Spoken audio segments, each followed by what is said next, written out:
تو آندہ کے لیے بھی ہوش کے ناخن لیں آپ لوگ.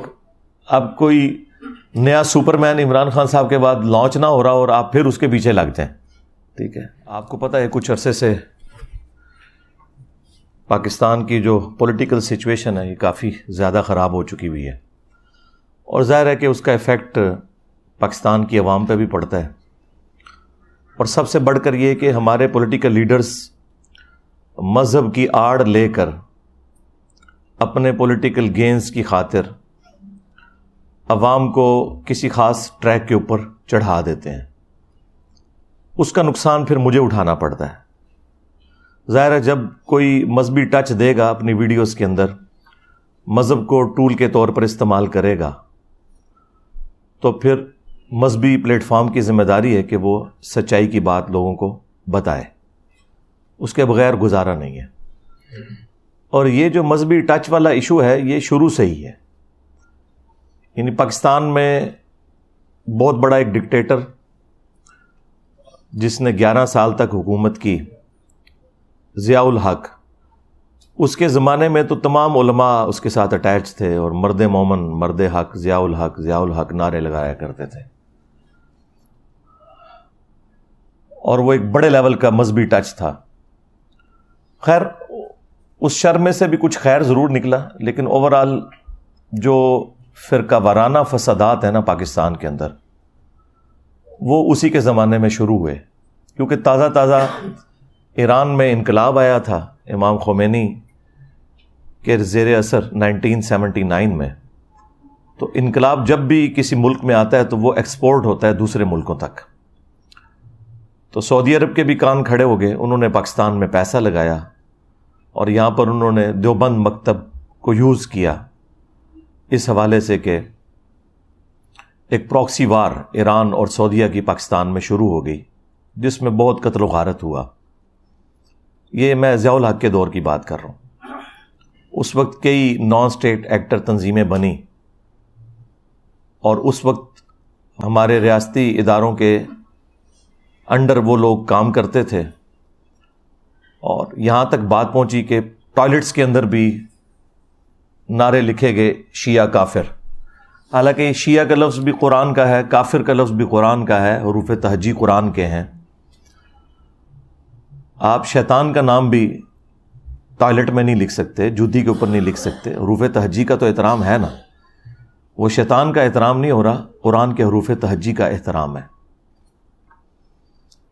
اور یہ سلسلہ جاری رہا, اور پھر اس کا اینڈ ہوا جب امریکہ یہاں سے چلا گیا اور پاکستان نے پھر ایک نیا یو ٹرن لیا. کہاں وہ ہارڈ لائنر ایک ڈکٹیٹر مذہب کے پوائنٹ آف ویو سے, اور کہاں ایک لبرل قسم کا ڈکٹیٹر مشرف پاکستان پہ مسلط ہوا, اور ہر چیز 180 ڈگری پھر گئی. یعنی پہلے فوج کے اندر اگر کسی نے چھٹی لینی ہوتی تھی تو وہ سروزے لگاتا تھا, چلے لگاتا تھا. اور چونکہ ضیاء الحق کا تعلق دیوبند مکتب سے تھا, وہ لال مسجد والوں کا بڑا معتقد تھا, نماز بھی وہیں پڑھا کرتا تھا. اس وجہ سے اس نے ایک مذہبی ٹچ فوج کے اندر دیا کہ جو کوئی تبلیغی جماعت کے ساتھ جانا چاہے تو اسے عام اجازت ہے, اسے چھٹی دے دی جائے. اور یہ لال مسجد کافی عرصہ تک ISI کا بھی ہیڈ کوارٹر بنی رہی. لیکن مشرف کے دور میں اسی لال مسجد کے اندر قتل عام ہوا, آپ کو پتہ ہے, تو میڈیا نے بھی کور کیا. اور پھر اس کی تکلیف ہم نے کم از کم 10-15 سال تو کاٹی خودکش حملوں کی شکل میں. یہ پوری وہ ہسٹری ہے جو میں آپ کو بتا رہا ہوں پاکستان کی. تو جب یہ مشرف آیا تو اس نے انلائٹنڈ ماڈریشن ایک نعرہ لگایا, سب سے پہلے پاکستان. وہ سب سے پہلے پاکستان کا مطلب یہ کہتا تھا کہ ابھی اسلام کو چھوڑو, پاکستان کو لے کے چلو. حالانکہ پاکستان اس لیے تو نہیں بنا تھا, لیکن ظاہر ہے چونکہ ایک کمانڈ تھی اوپر, نچلے والے لوگ بھی بیچارے مجبوراً اوبے کرتے تھے, ناراض بھی تھے. ریٹائرمنٹ کے بعد کتابیں بھی لکھتے رہے. اس وقت کوئی اس کے سامنے کھڑا نہیں ہوا.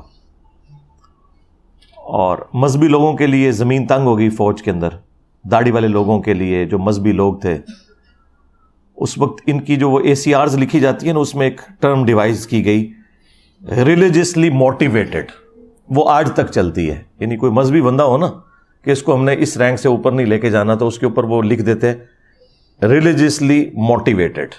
اس کا مطلب ہوتا ہے کہ یہ مذہب کے طور پر ایک موٹیویٹڈ بندہ ہے، تو اس کو ہم نے اوپر نہیں لے کے جانا. تو اس طرح کے سارے معاملات شروع ہوئے، اور اس کا انجام جو ہے وہ آپ کے سامنے ہے. کیا ہوا؟ اس سے جان چھوٹی. پھر یہاں پہ ایک ڈیموکریٹک گورنمنٹ آ گئی، اور وہ ساری زرداری صاحب کے ہاتھ میں تھی. ان کا ٹینیور پورا ہوا، پھر نواز شریف صاحب آئے، اور پھر نواز شریف صاحب کے دور میں نئے تجربات شروع ہو گئے. عمران خان صاحب کو لانچ کیا ہماری اسٹیبلشمنٹ نے، بڑی نیک نیتی کے ساتھ کیا. پاکستان کی ہسٹری کیا، پوری اسلامک ہسٹری میں جب بھی ہمارے بڑوں نے، خواہ وہ مذہبی پیشوا ہوں یا پولیٹیکل لیڈرز ہوں، کوئی بھی امت کے ساتھ کام ڈالا ہے نا، پوری نیک نیتی کے ساتھ ڈالا ہے. ہم ان کو بدگمانی نہیں ان کے بارے میں کرتے. یعنی اگر انہوں نے امت کے عقائد خراب کیے ہیں تو اپنے زوم میں نیک نیتی کے ساتھ ہی خراب کیے ہیں، لیکن الٹیمیٹلی انجام امت کا جو ہے وہ آپ کے سامنے ہے. اور یہی کچھ یہاں پہ بھی ہوا. اور وہ صرف پولیٹیکل اختلاف رہتا تو پہلے بھی تھا.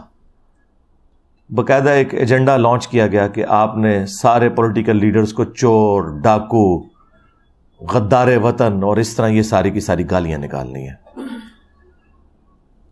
لیکن جو لوگ یہ کروا رہے تھے وہ یہ بھول گئے کہ کل کو ان کا وقت بھی آ جائے گا، کیونکہ دنیا تو مکافات عمل ہے. جب آپ کسی کے ساتھ ایسا کرتے ہیں تو پلٹ کے آپ کے اوپر بھی وار آ جاتا ہے. اور وہ آج کل ہم عمران خان صاحب کی شکل میں دیکھ رہے ہیں، اور جس کی تکلیف نہ صرف فوج کو کاٹنی پڑ رہی ہے بلکہ پوری پاکستانی عوام کو بھی کاٹنی پڑ رہی ہے. 9 مئی جو 2023 کو انہوں نے بلیک ڈے ڈکلیئر کیا، ظاہر ہے کہ اس دن وہ کچھ ہوا جو پاکستان کی ہسٹری میں کبھی اس طریقے سے نہیں ہوا تھا. بہت تکلیف دہ چیز ہے، خواہ وہ چند لوگوں نے کیا یا آرگنائز طریقے سے ہوا. بہرحال یہ ایکٹیویٹی تو بہت بڑی تھی کہ پاکستانی عوام جو ہے وہ GHQ میں گھس گئی، کور کمانڈر کے گھر میں گھس گئی. اس طرح پاکستان کی تاریخ سے متعلقہ جو چیزیں تھیں انہیں آگ لگائی گئی. فوجیوں کے جو مجسمے تھے وہ اس وجہ سے نہیں نیچے گرائے گئے کہ بت بنانا حرام ہے اسلام میں، بلکہ اس وجہ سے کہ وہ اینٹی اسٹیبلشمنٹ ایک بیانیہ چل رہا تھا. نقصان اس میں الٹیمیٹلی عوام کا ہوا ہے، کیونکہ ان سب لوگوں کے پاس بڑے اچھے ہیوی بجٹ موجود ہیں. ان کا فرنیچر بھی نیا آ جائے گا، بلڈنگ بھی نئی بن جائے گی، پیسے پھر عوام نے دینے ہیں ٹیکسز کی شکل میں. لیکن نقصان جو ہے نا وہ الٹیمیٹلی عوام کو ہوا ہے. اور آپ دیکھیں آج 21 مئی 2023 ہے، پچھلے مسلسل 10 دن سے آپ دیکھیں میڈیا نے کیسا ہنگامہ کھڑا کیا ہوا ہے. ہر ٹی وی چینل کے اوپر وہ بلیک ڈے کے نام کا ایک اشتہار چل رہا ہے. اب یہ اشتہار بھی پاکستان کی عوام کے ٹیکسز کے پیسوں سے ہی چل رہے ہیں. ظاہر ہے اس کی فیس انہوں نے ادا کرنی ہے نا، مفت تو کوئی اشتہار نہیں چلاتا. تو اور کس طریقے سے اسے ایک پروپیگیٹ کیا جا رہا ہے. میں یعنی یہ جو ایکٹیویٹی ہے اس کے خلاف نہیں ہوں، جو کچھ یعنی یہ کیا جا رہا ہے عوام کو ایجوکیٹ کرنے کے لیے. لیکن اگر اسی طریقے سے آپ کسی ایک خاص چیز کی لکیر پیٹیں گے تو مئی کا ہی مہینہ تھا اور تاریخ تھی 12، ایک ڈکٹیٹر نے قتل عام کیا کراچی کے اندر صرف اپنی حکومت کو دوام دینے کے لیے. تو اصولاً تو اس دن کو بھی بلیک ڈے ڈکلیئر کرنا چاہیے تھا، کیونکہ عوام تو اس دن مری تھی. عوام اس دن بھی مری، وہ میڈیا تو رپورٹ نہیں کر رہا لیکن عوام تو مری ہے. سوشل میڈیا کے ذریعے ویڈیوز تو پبلک میں عام ہوئی ہیں. تو اس طرح اگر بلیک ڈیز ہم گننا شروع کریں تو پاکستان کی ہسٹری بلیک ڈیز کے ساتھ بھری پڑی ہے. میرے نزدیک تو 12 اکتوبر 1999 بھی پاکستان کے لیے ایک بلیک ڈے تھا، جب ایک الیکٹڈ پرائم منسٹر کو اس طریقے سے بدماشی سے ہٹا کے، آپ علمی اختلاف تو کسی سے بھی کر سکتے ہیں، لیکن ایک الیکٹڈ گورنمنٹ کو اس طریقے سے ہٹانا اور اس کے بعد پھر ایک ڈکٹیٹر کا مسلط ہونا، وہ بھی بلیک ڈے تھا. بھٹو کو جس دن پھانسی دی گئی وہ پاکستان کے لیے وہ بھی بلیک ڈے تھا. اور اسی طریقے سے جس دن پاکستانی قوم کو امیدیں دلا کے ایک پولیٹیکل کیس بنا کے کہ پاکستانیوں کا اربوں روپیہ دوسرے ملکوں میں ہم پاکستان لے کے آئیں گے، 5 ججوں نے مل کے کروڑوں روپیہ لگا کے، آج تو خیر ہم کہہ سکتے ہیں اربوں روپیہ لگا کے، اینڈ پہ ایک اقامہ نکالا، وہ بھی بلیک ڈے تھا پاکستان کی تاریخ کا. لیکن اب خاص طور پر چونکہ ایک پولیٹیکل جماعت کو ٹارگٹ کرنا ہے، اس کی وجہ سے یہ پروپیگنڈا ایک میڈیا کے اندر چل رہا ہے. پازیٹیو، وہ تو اسے پازیٹیو ہی سمجھتے ہیں.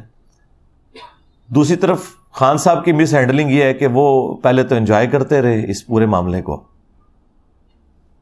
انہیں سب لوگوں نے کہا کہ آپ اسے کنڈیم کریں، یہ کیا حرکت کی ہے آپ کے لوگوں نے، تو وہ آگے سے ہی کہتے رہے کہ بھائی جب مجھے گرفتار کریں گے تو ایسے تو ہوگا. حتیٰ کہ خود ان کے جو قریبی دوست ہیں، جو ہمارے چیف جسٹس صاحب ہیں، انہوں نے بھی کہا کہ خان صاحب آپ کنڈیم کریں اسے. خان صاحب نے اس وقت بھی کنڈیم نہیں کیا. اس کے بعد پھر ظاہر ہے کہ آپ کو پتہ ہے ہمارے سیکیورٹی ادارے، انہوں نے پھر طے کر لیا کہ ٹھیک ہے اب خان صاحب کو سبق سکھانا ہے. اس کا آغاز خان صاحب کی غلطیوں سے ہوا، اور اب آپ دیکھ رہے ہیں 2 دن پہلے انہوں نے صحافیوں کے سامنے یہ بات کر دی ہے کہ یہ بالکل غلط ہوا ہے. یہ اس وقت کر دیتے نا تو یہ اتنا بڑے لیول کا کریک ڈاؤن نہ ہوتا. لیکن اب میں اسے یہ بھی نہیں کہہ سکتا کہ دیر آئے درست آئے، یہ بہت دیر سے آ گئے ہیں. تو چلیں شکر ہے فی الوقت ان کی طرف سے یہ سٹیٹمنٹ آنا بھی کم از کم تھوڑا مرہم تو ہے ہم جیسے لوگوں کے لیے، جو کہہ رہے تھے کہ یار ایک پولیٹیکل لیڈر کو تو یہ زیب نہیں دیتا کہ وہ اس طرح کی ایکٹیویٹیز کو سپورٹ کرے. اس کا کام ہے کہ وہ اعلانیہ آ کے اسے کنڈیم کرے کہ یہ کام غلط ہوا ہے. لیکن اب جو کچھ میں دیکھنے جا رہا ہوں، میں نے آپ کو پہلے بھی بتایا تھا، جب تحریک عدم اعتماد کامیاب ہوئی تھی تو میں نے آپ کو کہا تھا کہ اب جب الیکشن ہوں گے تو خان صاحب تو دوبارہ نہیں آئیں گے، کیونکہ جب ہٹانے والے ہٹاتے ہیں تو پھر وہ اس دفعہ تو اسے نہیں لے کے آتے. تو اس وقت لوگ کہہ رہے تھے کہ جناب آپ کو سمجھ نہیں ہے. میرے خیال وقت کے ساتھ آپ کو سمجھ آتی جا رہی ہوگی. اس وقت دیکھیں خان صاحب کا گراف انہوں نے آسمان سے زمین پہ گرا دیا ہے، اور اس میں سب سے زیادہ قصور خود ان کا ہے، خان صاحب کا. جو کچھ پچھلے 2 ہفتوں کے اندر ہوا اور پچھلے 1 سال کے اندر جو کچھ ہو رہا ہے، 2 ہفتوں میں تو ذرا زیادہ ہو گیا. ہم اس وقت بھی ساتھ ساتھ سمجھا رہے تھے کہ آپ اتنے ایکسٹریم رویے اختیار نہ کریں ورنہ اس کا انجام برا ہوگا. اور وہ ہم نے دیکھا کہ اب بالکل ساری جماعتوں نے مل کے، سارے ریاستی ادارے مل کے ٹارگٹ کیے ہوئے ہیں کہ پی ٹی آئی کو اب کس طریقے سے ہم نے جو ہے وہ ختم کرنا ہے یا قابو میں لانا ہے. اور مجھے حیرانگی ان لوگوں کے اوپر ہو رہی ہے جو اس پورے سسٹم کے بینیفیشری ہیں اور اب ایک ایک کر کے آ کے میڈیا پہ آ کے کہہ رہے ہیں کہ جی آج سے میں پی ٹی آئی چھوڑنے کا اعلان کرتا ہوں. آپ ان لوگوں کی شکلیں دیکھیں، یہ لوگ آپ کو ساری پارٹیوں میں نظر آئیں گے اکا دکا کے سوا. تو اب ان کو کہیں اور ہڈی ملے گی، یہ وہاں چلے جائیں گے. اور یہ بات جب ہم خان صاحب کو سمجھاتے تھے کہ آپ ان لوگوں کو نہ لیں اپنی جماعت میں، تو انہیں سمجھ نہیں آتی تھی. میرے خیال اب ان کو بڑے اچھے طریقے سے سمجھ آ گئی ہوگی. یہ سب مفاد پرست لوگ ہوتے ہیں، ان کو نہ پاکستانی عوام کے ساتھ کوئی ہمدردی ہے، نہ فوج کے ساتھ، نہ کسی پولیٹیکل جماعت کے ساتھ. ان کے اپنے مفادات ہوتے ہیں، جہاں سے ان کو مل جائے وہاں چلے جاتے ہیں. ان سے پوچھیں کہ اگر فوج کے خلاف بیانیے کی بات کی جائے تو خان صاحب کے صرف بیانات اب تو سخت نہیں آئے ہیں، وہ تو پچھلے 1 سال سے ہاتھ دھو کر فوج کے پیچھے پڑے ہوئے ہیں، جس میں سے میجورٹی باتیں تو درست تھی، لیکن کچھ باتیں انہوں نے بہت آگے جا کر ایک ریڈ لائن کو کراس کیا، جو میں ساتھ ساتھ ہائی لائٹ بھی کرتا تھا. تو اس وقت تو کسی کے اندر کوئی فوج کی محبت نہیں جاگی تھی، نہ کوئی پاکستانی عوام کی محبت جاگی تھی. یہ اچانک سے محبت جاگی ہے. وہ آپ کو پتہ چل جائے گا کچھ دنوں بعد، یہ آپ کو دوسری پارٹیوں میں ٹکٹ لے کے بیٹھے ہوئے نظر آئیں گے. اور ان پارٹیوں کو بھی خیال نہیں آئے گا کہ اس طرح کے فضلی بٹیروں کو ہم کیوں اکوموڈیٹ کر رہے ہیں. یہ دنیا مکافات عمل ہے. دیکھیں مشرف نے کہا تھا میں نے بے نظیر اور نواز شریف کی سیاست کو ہمیشہ کے لیے دفن کر دیا. تو کیا دفن ہو گئی تھی؟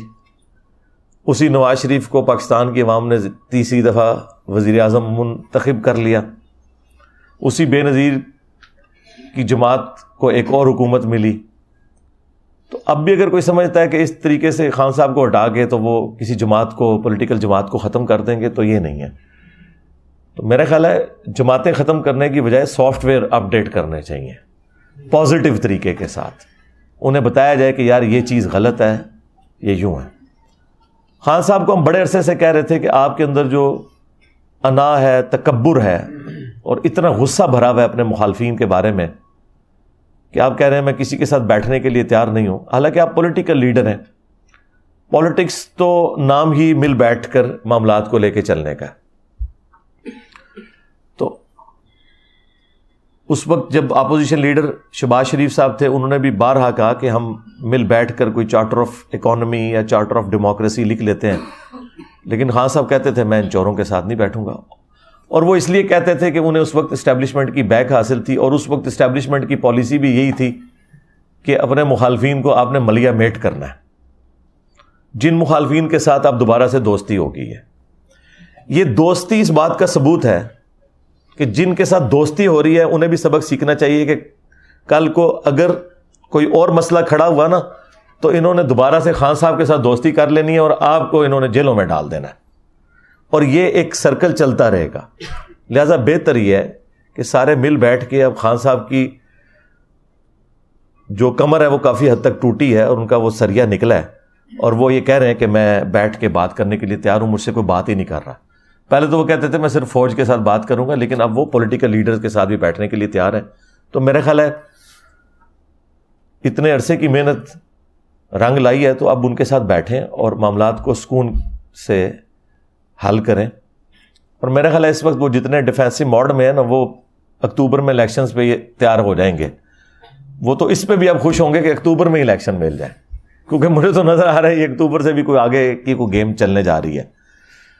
تو اس پہ بھی وہ راضی ہو جائیں گے. اب تو ان کے اپنے جو پریزیڈنٹ ہیں عارف علوی صاحب، انہوں نے بھی باقاعدہ کہا کہ جی 9 مئی کو غلط ہوا اور خان صاحب کو اس وقت جو ڈیٹ ملتی تھی وہ لے لینی چاہیے تھی، یہ معاملات اس طرح نہیں ہونے چاہیے تھے. تو اب ہر طرف سے آوازیں اٹھ رہی ہیں. یہ جو لوگ جماعتیں چھوڑ کے نکل جاتے ہیں، خواہ وہ 2017-18 میں نون لیگ کو چھوڑ کر گئے یا آج پی ٹی آئی کو چھوڑ کے جا رہے ہیں، میں ان سے صرف ایک سوال کروں گا، آپ جماعت کیوں چھوڑتے ہیں؟ آپ کہتے ہیں ہمارا اس جماعت کے اس معاملے میں یہ اختلاف ہے. تو یہ اختلاف تو اس جماعت کے اندر بھی رہتے ہوئے ہو سکتا ہے. جماعت چھوڑنے کا مطلب یہ ہے کہ آپ اپنے ذاتی مفادات کی وجہ سے کسی دوسری جگہ جا رہے ہیں. کیونکہ جہاں آپ جا رہے ہوتے ہیں نا، وہاں کون سے فرشتے بیٹھے ہوتے ہیں؟ وہاں پہ بھی وہی لوگ بیٹھے ہوتے ہیں. تو جماعت کسی کو نہیں چھوڑنی چاہیے، اور خصوصاً جب جماعت پہ برا وقت ہو اس وقت تو وہ جماعت چھوڑنی نہیں چاہیے.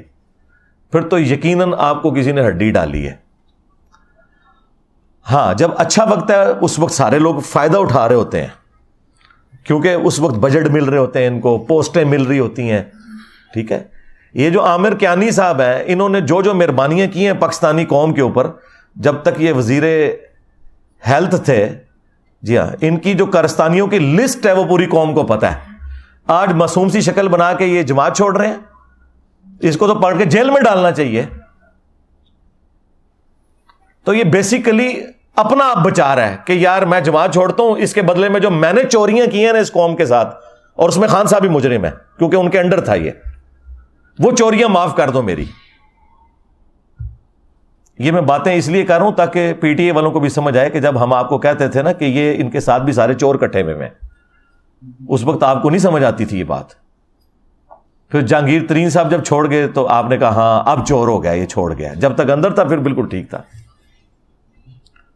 فواد چودھری صاحب دیکھ لیں، جنہوں نے مسلسل عمران خان صاحب کو ٹیون کر کے اور یہ وہ بندہ ہے جو خود اسٹیبلشمنٹ کی گود میں رہے پوری زندگی، اور یہ وہ ڈیموکریٹک بیانیاں لانچ کر کے اینڈ پہ دیکھنے وہ کیا ہوا ہے. اب وہ یعنی وہ بیانات جس قسم کے دے رہا ہے, کچھ عرصے بعد شاید آپ کو یہ بھی خبر ملے کہ اس نے بھی پی ٹی آئی چھوڑ دی ہے. ویسے اس نے مورلی تو چھوڑ دی ہے جو کچھ اس نے بیان دیے ہیں. تو جب بھی کسی پہ برا وقت آتا ہے تو وہ خود بخود اس کے سارے وہ بیانیے, وہ سارے معاملات ختم ہو جاتے ہیں.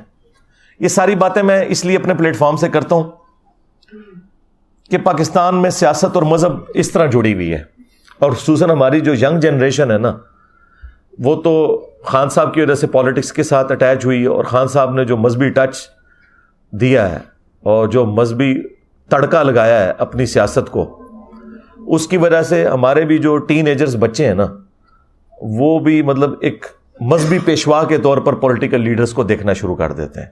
یہ چیز بالکل نہیں ہونی چاہیے. ان کو پولیٹیکل لیڈرز کے طور پر دیکھیں اور انہیں کوئی مذہب کے پوائنٹ آف ویو سے آئیڈیل نہ آپ سمجھا کریں کہ یہ لوگ کوئی مذہبی پیشوا ہے, کوئی آپ کو کوئی ایسا حکمران ملنے والا ہے, اب یہ ہو جائے گا وہ ہو جائے گا. کچھ بھی نہیں ہوگا. اور میں پاکستان کی جو فوج ہے اس کو بھی ریکویسٹ کروں گا, آرمی چیف سے بھی, کہ معاملات کو پازیٹیولی لے کر چلیں. صرف جو سرغنہ ہیں بڑے انہیں سزائیں دیں. جو چھوٹے بچے ہیں, کوئی مور چوری کر کے نکلا ہے, وہ آپ کہہ رہے ہیں میں تو اس کو ریسکیو کرنے کے لیے نکلا تھا, ٹھیک ہے نا. تو بس اتنا سارا ہی ہوتا ہے جی انقلاب. یہ بڑا مشکل کام ہے. پھانسی کے پھندے کو چوم لوں گا, ٹھیک ہے نا. میں آپ کو بتاؤں, یہاں پہ جو 3 دفعہ مجھ پہ مرڈر اٹیمپٹ کر کے گئے ہیں نا, کسی نے بھی پھندا نہیں چوما. دوسرے دن ہی صحت جرم سے انکار کر دیا. تینوں مرڈر اٹیمپٹس کی ویڈیوز ریکارڈ ہیں جو کہ سی سی ٹی وی کیمرے لگے ہوتے ہیں ہمارے. اس کے باوجود ضمانت کے لیے اپلائی کیا, اور ضمانت کے لیے پہلی شرط یہ ہوتی ہے کہ آپ وہاں لکھتے ہیں کہ میں نے جرم کیے نہیں, میں ادھر موجود ہی نہیں تھا. تو 2 منٹ پہلے جو بندہ کہہ رہا ہے میں پھندا چوم لوں گا, تو اس کو چاہیے چوم لے. اور یہ سارے کرتے رہے ہیں. ممتاز قادری نے بھی رحم کی اپیل کی تھی. اور سب سے بڑی بات جو آپ کو بتاؤں, جس کے اوپر پورا معاملہ انہوں نے کھڑا کیا ہوا ہے, غازی علم الدین, اس نے بھی صحت جرم سے انکار کیا تھا. وہ ڈاکومنٹس ابھی بھی موجود ہیں ہماری عدالتوں کے اندر. ایک ایک سوال اس سے پوچھا جج نے, تم نے یہ چھری خریدی تھی؟ اس نے کہا نہیں. تم فلاں جگہ موجود تھے؟ نہیں. تم نے اس کو مارا؟ نہیں. ہر ایک کے آگے نو نو لکھا ہوا ہے. اور آپ کو بتاتے ہیں کہ جی وہ پھندا چوم لوں گا. جس طرح دین کے نام کے اوپر آپ کو دھوکہ دیا انہوں نے, بزرگوں کی تعلیمات دی قرآن و سنت کو چھوڑ کے, اس طرح یہ جو ہیرو بھی اکثر کھڑے کیے ہوئے ہیں نا آپ کے, یہ بھی وہی کچھ ہی ہیں. اللہ ماشاء اللہ کوئی بندہ ہو تو. اس وقت پکڑے اس لیے نہیں جاتے تھے کہ میڈیا میں ان کے بیانات نہیں ہوتے تھے, اور کول و فیل کا تضاد آپ دکھا نہیں سکتے تھے. آج کل آپ دیکھیں نا, پرانی کوئی اسٹیٹمنٹ وہ چلاتے ہیں ایک پولیٹیکل لیڈر کی, پھر تازہ چلاتے ہیں, کہتے ہیں دیکھو پہلے یہ کہہ رہا تھا اب یہ کہہ رہا ہے, اور بالکل 180 ڈگری ہوتی ہے, تو وہ پکڑے جاتے ہیں. لیکن پرانے لوگ اس طرح پکڑے نہیں جاتے تھے. وہ بند کمروں میں بیٹھ کے جو سازشیں کرتے تھے وہ کبھی کھلتی نہیں تھی, اور جو کھولنے لگتا تھا اسے قتل کروا دیتے تھے. اب آپ کسی کو قتل بھی کر دیں, جو بھائی ویڈیو چڑھ گئی یوٹیوب پہ اور آپ کا پول کھل گیا, وہ ویڈیو تو کوئی نہیں قتل کر سکتا. وہ بزرگ مار دیتے میں جڑے نگاہ مار کے تے چیزاں غائب کر دیں سن, ہاں ان کا قاتل میں ہوں. تو علمی طور پہ میں نے ان سب کو اللہ کے فضل سے قتل کر دیا. میں نے کیا کیا, اللہ نے میرے ذریعے قتل کروا دیا علمی طور پہ, الحمدللہ. تو آئندہ کے لیے بھی ہوش کے ناخن لیں آپ لوگ. اب کوئی نیا سپر مین عمران خان صاحب کے بعد لانچ نہ ہو رہا اور آپ پھر اس کے پیچھے لگ جائیں, ٹھیک ہے. تو اس لیے بچ کے رہیں اس طرح کے معاملات کے اندر. پالیٹکس کو پالیٹکس رہنے دیں. اس کو جب مذہبی ٹچ لگتا ہے نا, تو آپ سمجھ جائیں کہ یہ مذہبی ٹچ اس لیے ہو رہا ہے کہ آپ کو یوٹیلائز کیا جائے اپنے مقاصد کے لیے, بس صرف یہ ہوتا ہے. اور آخری ریکویسٹ میں آرمی چیف سے کروں گا کہ اگر آپ نے واقعی سزا دینی ہے نا, تو وہ جو ہمارے افلاطون تھے, وہ سائنٹسٹ جنہوں نے یہ سارے تجربات کیے تھے اور پاکستانی قوم کا مینٹل ماڈل بدلا, جس کی وجہ سے آج بچے فوج کو گالیاں نکال رہے ہیں, وہ جو سائنٹسٹ ریٹائر ہو کے خواہ وہ فوج میں سے خواہ عدلیہ میں سے اپنے گھروں میں بیٹھے ہوئے سکون سے بڑی سکرینوں کے اوپر یہ تماشے دیکھ رہے ہیں, اور پاکستانی قوم کا اور پاکستانی فوج کا مذاق اڑتے ہوئے دیکھ رہے ہیں، ان کو سب سے پہلے پکڑیں. اور اگر آپ ان کو نہیں پکڑ سکتے نا تو پھر یہ سارے کا سارا کریک ڈاؤن، یہ سارے کا سارا بلیک ڈے اس کو ڈکلیئر کرنا، اس کا کوئی فائدہ نہیں ہے. کیونکہ جب تک چور کی ماں کو نہیں نہ ماریں گے آپ، یہ چور نئے پیدا ہوتے رہیں گے. تو اصل مجرم وہ لوگ ہیں جو یہ سارے تجربات کرتے ہیں اور اب سکون سے بیٹھ گئے ہیں گھروں میں. رہ گئے یہ بچے، ان بچوں کو تو انہوں نے یوز کیا تھا، تو اس وقت تو یہ بچے آپ کے اپنے بچے تھے. اب ان بچوں کو ڈسون تو نہ کریں، خود ان کو یہ راستہ دکھا کے. ہو سکتا ہے آج کی قیادت یہ کہ جی ہم اس سسٹم کا حصہ نہیں، وہ پرانی قیادت تھی. تو بھئی یہ بچے بھی پرانی قیادت نے بنائے ہوئے تھے. اگر آپ اس پرانی قیادت کو سزا نہیں دے سکتے تو ان بچوں سے بھی درگزر کریں. ہاں جو بالکل آدھی قسم کے مجرم ہیں، جس طرح یہ کہہ رہے ہیں کہ کچھ اس میں دہشت گرد بھی ہیں، کچھ 40-50 کے قریب جو ٹرینڈ تھے، جنہوں نے ایک جگہ پہلے عسکری ٹاور کو بھی آگ انہوں نے لگائی، اور اسی طریقے سے جناح ہاؤس کو، کور کمانڈر ہاؤس کو بھی آگ انہوں نے لگائی. یہ ٹرینڈ لوگ تھے. جو اوپر کے جو لوگ ہیں انہیں پکڑیں. یہ جو ہزاروں میں آپ نے لوگ پکڑے ہوئے ہیں اور پھر آپ فوجی عدالتوں میں کہہ رہے ہیں مقدمات چلائیں گے، یہ تو بیچاروں کی زندگیاں پوری سپائل ہو گئی. ان کے تو پیچھے سارے رل گئے، ان کے ماں باپ بھی، بیوی بچے بھی. تو یہ تو آپ لوگوں کی خاطر اس وقت قربانی کا بکرا بنے تھے. تو اب میرا خیال ہے انہیں معاف کریں اور صرف بڑوں کو پکڑیں. اس میں بھی جو ماسٹر مائنڈ ہیں اور جو ادھر یعنی جو آگے پیش تھے ٹرینڈ لوگ، جو عام بچے اب 7-8 ہزار بندہ اسے پکڑ کے جیلوں میں ڈالیں گے. وہ 7-8 ہزار بندہ کوئی ٹرینڈ تو نہیں تھا، وہ تو بس لائی لگ تھے. اس وقت تو کتنے شوق سے لوگ جا رہے تھے. اب آپ دیکھ رہے ہیں ایک ایک کر کے بندوں کی ویڈیوز آ رہی ہیں کہ جی مجھ سے یہ غلطی ہو گئی، میں معافی مانگتا ہوں. اور اس وقت ان کا آپ جوش کا لیول دیکھیں، لگتا تھا پتہ نہیں پاکستان میں کوئی انقلاب لے کے آ جائیں گے. یہ میں نے آپ کو بارہا بتایا کہ اس طرح کا انقلاب پاکستان میں انشاءاللہ کبھی بھی نہیں آئے گا، اور نہ اللہ کرے کہ کوئی اس طرح کا انقلاب آئے. ہاں یہ ذہن میں رکھیے گا، کیونکہ پھر مخالفین کو انہوں نے زندہ نہیں چھوڑنا. ادھر انقلاب اس لیے نہیں آئے گا کہ ادھر فرقے بھی بے شمار، پولیٹیکل اختلافات بھی بے شمار، کبھی کوئی ایک لیڈر کے نیچے یہ جمع ہو ہی نہیں سکتے. اور نہ اس طرح کا انقلاب آ سکتا ہے جو لوگ کہتے ہیں ایران میں آیا، تو ایران میں فرقہ ایک تھا شیعہ، لیڈر بھی ایک تھا، اور وہاں وہ لیڈر کا مطلب لیڈر ہے. یہاں پاکستان میں 22 کروڑ عوام میں سے 15 کروڑ عوام یعنی بریلوی فرقہ یہ کہتا ہے کہ امام کعبہ کے پیچھے نماز ہی نہیں ہوتی. اور جو مسلمان امام کعبہ کے پیچھے نماز کا قائل نہ ہو، وہ کسی مذہبی لیڈر کو اپنا لیڈر مان سکتا ہے. سب سے بڑا اگر کوئی لیڈر ہے یعنی جو نان مسلم مسلمانوں کے بارے میں سوچتے ہوں گے تو وہ یہی سمجھتے ہوں گے جس طرح ویٹیکن سٹی میں پوپ بیٹھا ہوا ہے، اس طرح خانہ کعبے کا جو یا مسجد نبوی کا امام ہے وہ ان کا لیڈر ہوگا. اس کے پیچھے تو کہتے ہیں یہ نماز ہی نہیں ہوتی. کھیت ہے مٹی انقلاب آنا تھوڑا نہیں، کبھی بھی نہیں آنا. تو اس طرح کے جو انقلابات ہیں نا وہ بس جذباتی باتیں ہوتی ہیں، کچھ بھی نہیں اس میں سے نکلنا ہوتا. تو آئندہ کے لیے بھی ہوشیار رہیں، چپ کر کے اپنی قبر و آخرت کی تیاری کریں اور اپنے بچوں کو توحید کے اعتبار سے ایجوکیٹ کریں. انشاءاللہ ہماری آنے والی نسلیں پہلے وہ پاکستان دیکھیں جس میں فرقہ واریت نہ ہو، پھر اللہ تعالیٰ انہی میں سے کسی کو ایک آپ کا لیڈر بھی بنا دے گا. لیکن اگر فرقے بنے رہیں گے تو بھائی میں نے آپ کو پہلے بھی بتایا، بریلویوں کی حکومت آئی تو اہل حدیث پھر نہیں بچتے، اور اہل حدیثوں کی حکومت آ گئی تو بریلوی بھی نہیں بچتے، ان کے مزار بھی نہیں بچتے. یہ میں آپ کو بتا دوں. لہٰذا یہاں کوئی اس طرح کے انقلاب وغیرہ کے معاملات کو آپ نہ سمجھیں. اور پھر آج کے اس ماڈرن دور کے اندر چونکہ کنٹریز بن چکے ہیں، عدالتیں ہیں، پولیس کا نظام ہے، فوج کا نظام ہے. یہ پرانے زمانوں میں ہوتا تھا کہ آپ کسی بادشاہت میں گھس جائیں اور پکڑ کے آپ گلا کاٹ دیں بادشاہ کا اور خود اس کی کرسی پہ بیٹھ جائیں تو نیکسٹ بادشاہ آپ بن جاتے تھے. پوری کی پوری رعایا آپ کی ہو جاتی تھی، اس کے نیچے بھی جو فوج ہے وہ آپ کی ہو جاتی تھی یا وہ قتل ہو جاتی تھی. آج اگر آپ کسی وزیر اعظم کو اسیسینیٹ بھی کر دیں، اسی کی پارٹی سے دوسرا بندہ وزیر اعظم بن جائے گا، کیونکہ اسمبلیوں نے اپنے 5 سال پورے کرنے ہیں.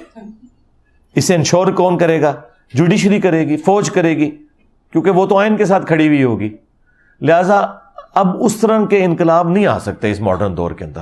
نہ آپ اس طرح کی کوئی آپ کو امید دلائے تو آپ یہ سمجھیں کہ ایسا کچھ ہو سکتا ہے. کچھ بھی نہیں ہو سکتا. یہ سب آپ کو کہانیاں کرواتے ہیں. ہوش کے ناخن لیں، اپنی فکر کریں، اپنے بال بچوں کی فکر کریں، دنیا کی بھی ان کی اور آخرت کی بھی فکر کریں. ملک کی اکانومی آپ کے سامنے ہے. میں اس پہ تو حیران ہوں کہ بلیک ڈے کے حوالے سے کتنی ایڈورٹیزمنٹ چل رہی ہے. یہ اسی طریقے کی ایک ایڈورٹیزمنٹ ہے جو وہ بابا ڈیم جو تھے ہمارے وہ چلایا کرتے تھے اور کہتے تھے میں ریٹائرمنٹ کے بعد ڈیم کے باہر خیمہ لگا لوں گا. تو وہ کبھی نکلے بھی نہیں دوبارہ, اور وہ بعد میں پتا چلا کہ وہ چندہ جتنا انہوں نے اکٹھا کیا اس سے زیادہ کے اشتہارات چلوا دیے انہوں نے. ٹھیک ہے, تو اشتہارات کی بجائے نا پازیٹیولی کوئی معاملات کو لے کے چلیں, ورنہ یہ اس طریقے سے ڈیم فول آپ کو آپ کے بڑے بناتے رہیں گے. ہر آنے والا بڑا جو ہے نا وہ نئی کوئی ایک سٹوری آپ کو بیچتا ہے اور پاکستانی عوام اس کے پیچھے لگ جاتی ہے, اور اس طریقے سے معاملات. حالانکہ اس وقت اگر کوئی ہنگامی طور پر کوئی ایڈورٹیزمنٹ چلنی چاہیے تو وہ یہ ہے کہ ہمارے بڑے ہمیں بتائیں کہ انہوں نے پاکستان کی اکانومی کے لیے کیا سوچا ہے. اصل مسئلہ اس وقت ہمارا یہ ہے کہ ہمارے ڈاکٹرز انجینئرز بھی بے روزگار پھر رہے ہیں, آپ نے ان کے لیے کیا سوچا ہے؟ اس کے اوپر تو مجھے کوئی ایڈورٹیزمنٹ نظر نہیں آ رہی ہے, کوئی کسی کی کوئی فکر نظر نہیں آ رہی سوائے اس کے کہ ہمیں فلاں دوست ملک بھی قرضہ دے رہا ہے, فلاں دوست ملک بھی قرضہ لے رہا ہے. یعنی یہ آپ یہ عوام کو بتانا چاہ رہے ہیں کہ ہم قرضہ لیں گے اور کھا جائیں گے, بھاگ جائیں گے, اور کوئی قرضہ مانگے گا تو کہیں گے کہ آیا جے غوری. وہ اس طرح دنیا کا نظام چل رہا ہے, ہاں آیا جے غوری. تو ہمیں بتائیں کہ اس وقت ملک کہاں پہ کھڑا ہے, کتنے لوگ بے روزگار ہیں, اتنے لوگوں کی روزگار کا آپ نے اتنے سالوں میں کیا بندوبست کیا ہوا ہے, ہماری بیسک نیڈز کس طرح پوری ہوں گی, اس کے اوپر ہمیں کوئی لائے عمل بتایا جائے. اور ٹوٹلی پچھلے 10 دن سے آپ دیکھ رہے ہیں کہ ایک ہی رونا رویا جا رہا ہے. اور یہ تو ایک وقتی مسئلہ حل ہو جائے گا. جو پرماننٹلی ہمارے ساتھ مسائل اٹیچ ہے نا, سب سے بڑا ہمارا اکانومی کا مسئلہ, اس کے بعد بیسک ایجوکیشن کا مسئلہ, اس کے بعد ہیلتھ کا ایشو, ہمارا سیکیورٹی ایشو تو بعد میں آئیں گے ہمارے. اصل تو مسئلہ یہ ہے کہ جب روٹی نہیں ہے پیٹ میں ڈالنے کو تو باقی سارے مسئلے کیسے بڑے ہو سکتے ہیں اس کے مقابلے میں. وہ تو سیاڑے تو کہتے ہیں روٹی جڑا وہ 6واں فرض ہے اسلام دا. ہاں ظاہر ہے جی, مفلسی تو کفر کے قریب ہے. تو ہم اینڈ پہ پاکستان کے لیے, پاکستان کی عوام کے لیے, پاکستان کے بڑوں کے لیے بالخصوص اور پورے عالم اسلام کے لیے بالعموم دعا کرتے ہیں کہ اللہ تعالیٰ ان سب کی مشکلات آسان فرمائے, اور جن جن بھلائیوں کا سوال رسول اللہ صلی اللہ علیہ وآلہ وسلم نے کیا تمام مسلمانوں کے حق میں ان بھلائیوں کو قبول فرمائے, اور جن جن چیزوں کے شر سے اللہ کے محبوب صلی اللہ علیہ وآلہ وسلم نے پناہ طلب کی ان تمام چیزوں کے اگینسٹ ہم سب کو پناہ عطا فرمائے. ربنا آتینا من لدنک رحمہ وہیئ لنا من امرنا رشدا. اللہم ربنا آتینا فی الدنیا حسنہ وفی الآخرۃ حسنۃ وقنا عذاب النار. اللہم احسن عاقبتنا فی الامور کلہا واجرنا من خزی الدنیا وعذاب الآخرہ.